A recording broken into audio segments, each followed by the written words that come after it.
Never use the position you occupy today to frustrate others, for you never can tell what the future holds tomorrow. Never use the position you occupy today, moment onwards, to frustrate others, mostly the junior ones around you, for you never can tell what the future holds tomorrow. Just like I remember the story of Jonathan. I mean, our past leader, President Jonathan.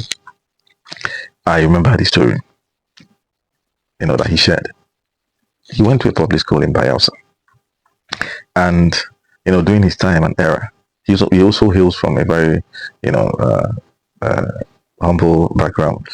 Okay, so those days he used to go to a public school back then, way back in Bayelsa, without pair of shoes. All right, so I'm just beginning to imagine, okay, what how these guys might look like.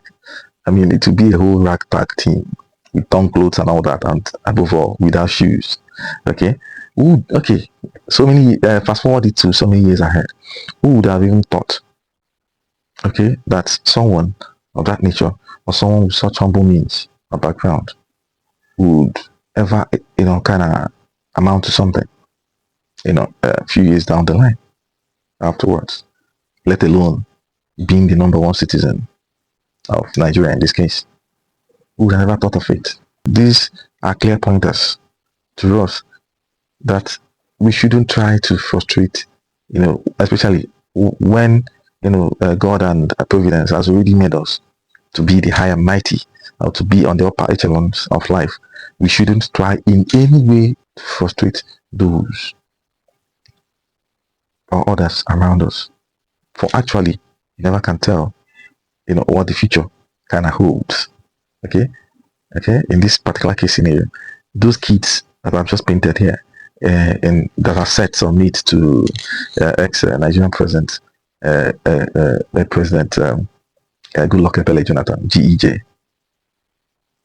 If you check it out, you see that no one would have known that out of this pack army would ever come up, someday, some years later after, to become the number one in the whole country.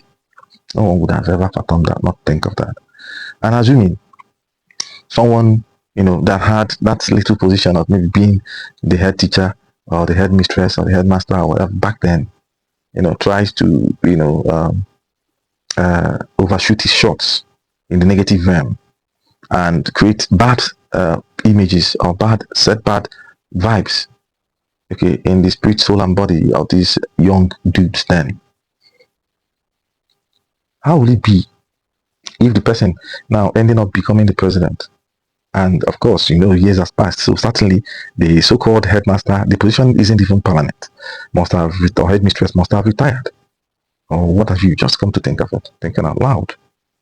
And now this particular person you've been scorning, you've been abusing, you've been trying to frustrate, that happens to be the number one. As in the case I've just, shared now. Have you ever thought if the person wants to, kind of pay, apply the tit for tat, method, as you can find out in the scriptures? Do you ever think that such a younger dude, like in the case of our ex-president Goodluck Ebele Jonathan, that if certainly he has in mind during those years of suffering or humble background, that in case maybe he's peradventure he sort of witnessing love, he kind of had a very rough background, a very terrible experience as a kid, being as a result of what the bad leadership habits or characters or character traits of such cool head teachers, headmistresses, or headmasters. Then, do you ever think that such a kid finding himself, to grow up to be the number one person in the land? Do you ever think that if such a kid grew up with revenge or that tit for tat mindset, do you ever think that such a kid will kind of let go without revenge or without being such a bad boss then, okay, or his family, and bad coins. You see, whenever we find ourselves in positions of authority, one, it's not permanent. It's not for life. Two, none of us are going to be here forever.